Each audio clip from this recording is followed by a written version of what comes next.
best day in the region. So, Tom. Thank you. But I will come back to you. I wanted to return to Nabatea and the mayor who's been killed in this strike, apparently killed 16 people.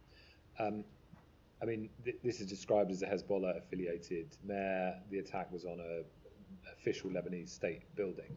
I mean, if that's on the face of it, the reason for this attack that he's Hezbollah affiliated, is that a justifiable target in your view? I don't want to comment on the face of things. I want to be able to comment when I have full verified information, which I don't have at this point.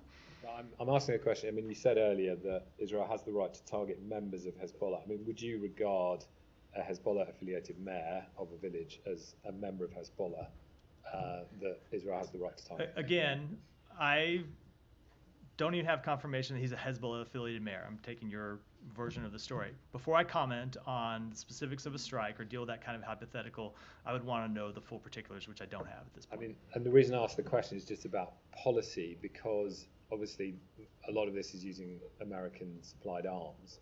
So does Israel have the right to target anyone who has an affiliation with Hezbollah? Because this is a group that has a clear military side to it, and it also is deeply embedded in the state. It's the most dominant force in Lebanon. It has civil servants, it has MPs. Would you regard all of those as legitimate targets? They have the right to target militants. They have the right to target those engaged in terrorism, those involved with supporting terrorism, with financing terrorism, and helping carry out terrorist attacks. I think that's clear under an international humanitarian law. They don't have the right to carry out attacks on civilians. That's also clear. Okay, so that sounds like. But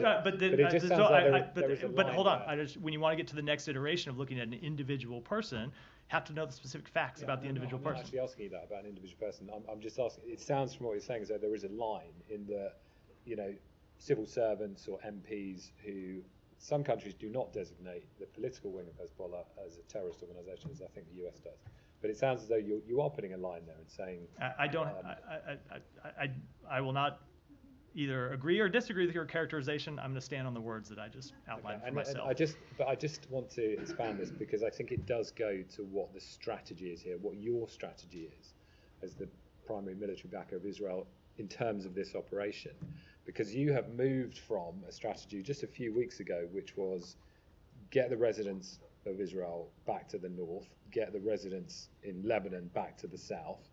Basically, that was your primary objective, and then rolling into that, trying to get 1701, implemented as part of a short truce where you can get people talking. But you're now way beyond that, because you're now in a situation where you're saying, you want a new president elected. You've said it's up to the Lebanese people to break the stranglehold that Hezbollah has on the Lebanese government. You weren't saying any of these things a month ago. That is absolutely not true. Okay, just as a factual matter, we have made clear, going back even before. Let me correct the record because it's really important. Yeah. We have made clear going back before October 7th that we wanted to see the Lebanese. Yeah. Parliament break this political deadlock and elect a new president. This is not a position, it's not something new that we are trying to accomplish. But you weren't connecting it to an Israeli military operation which has invaded Lebanon, which is bombing Beirut. And now these things are wrapped together. So I'm asking you about the strategy for the military campaign that you're the key supplier of, because this sounds like, given what Benjamin Netanyahu has said about, he wants the Lebanese to rise up against Hezbollah, and you're saying break the stranglehold. This is now in the context of a military operation. So I'm asking the question, are you creating these conditions for the Israelis to stop? That you want basically Hezbollah removed as both a military and political force in Lebanon? Of course we want to see Hezbollah not exercise political power inside Lebanon. They're a terrorist organization. They're a terrorist organization that is held. Hold on, just let me finish. You had a long build up to the question. They're a terrorist organization that has held the Lebanese people hostage, that has killed, murdered civilians inside Lebanon. So of course we don't want to see them involved in governance inside Lebanon. And that is not anything new. I see your hand up. Let me just finish. That is not anything new. That has been the policy of the United States going back years and years, decades in fact. And it has also been the policy of the United States that we want to see them elect a new president going back for some time. Now, we do want to see people return to their homes. We ultimately want to see a diplomatic resolution, but it needs to be a diplomatic resolution that actually will produce that. Hand down for a second. I'll come to you. That will produce that outcome, because we saw for the year after October 7th these tit-for-tat attacks going back and forth across the blue line, and the result was tens of thousands of people being displaced for their homes. So we want to see at the end of this military campaign this diplomatic resolution that will get people home. Yes, we also want to see a change in the Lebanese government that means Lebanon can elect a new president.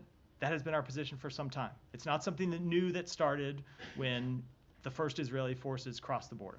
But I'm just challenging that because, yes, you've always said that about, Lebanon's been in this crisis where it hasn't had a president for 2 years, and obviously you don't want Hezbollah in Lebanon. But you weren't saying we think the way to do that is to bomb Lebanon into this solution, which now I have not said that today. You haven't said so that. So just to be clear, if you want to use words, use the words that I've used. I'm trying to I'm asking you to disentangle these two things, because I'm saying to you, is it a condition of the end of this military operation in Lebanon that these things are achieved, that there is a new president, that Hezbollah are basically disempowered completely, both militarily and political? Because you weren't saying the way to achieve that more than 4 weeks ago. You weren't saying the way to achieve that involved a military campaign. But now we are in a situation where the two things, as far as I can tell, are bound together, and you're not distinguishing between them, as far as I can see. Let me just go back to something that we said immediately after Israel launched this military campaign, which is that we are fully cognizant that military campaigns can at times create space for diplomacy. Long history of that. They can also produce the opposite effect.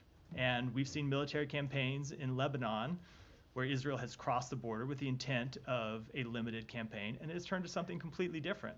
And we're aware of the possibility of that scenario as well. I'm not going to make any predictions about what will happen. I'm telling you what we're going to try to achieve. Ultimately, when you come to asking about the military objectives, that's a question for Israel, not for us. I can tell you what it is that we want to see happen, and that's what I've made clear.